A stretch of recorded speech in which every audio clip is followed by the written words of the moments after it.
অনেক ঝড়ঝাপটা সামলে আবার নতুন করে শুরু করেছিলাম জীবনটা। তাই টিউশনের প্রথম বেতনটা নিয়ে ভোলে বাবাকে মিষ্টিমুখ করাতেই চলে গেছিলাম রেপাড়া। সকাল সকাল বাদশার সঙ্গে ব্যায়াম করলাম, আর ব্যায়াম করে তারপর তাড়াতাড়ি ব্যাগপত্র নিয়ে আমার দোকানের সামনে দিয়ে পড়াতে চললাম। আর যখন পড়াচ্ছিলাম, আজকে পরীক্ষা নিচ্ছিলাম ছাত্রী, আর আমি তখন আমার রেলের পরীক্ষার বইগুলো পড়ছিলাম। তারপর দোকান খুললাম। আমার এই সুন্দর দোকানটা কিছুক্ষণ ব্যবসা করার পরে সোজাসুজি চলে গেলাম মিষ্টি কিনতে। মিষ্টি কিনে বাবাকে মিষ্টিমুখ করাতে চলে গেলাম। তারপর শিব মন্দিরে পুজো দিলাম। বাবা ভোলেনাথের দর্শন করে সরাসরি চলে গেলাম আমি নারায়ণ মন্দিরে।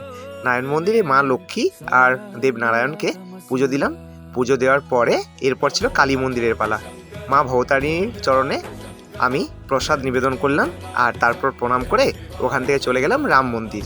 আর রাম মন্দিরে তো কোনো পুরোহিত ছিল না, তাই অগত্যা নিজেই পুজো দিলাম। আর পুজো দেওয়ার পরে আমার 3 বন্ধু মিলে নলেন গুড়ের আইসক্রিম খেলাম। খেয়ে দিয়ে সোজা বাড়ি। টাটা।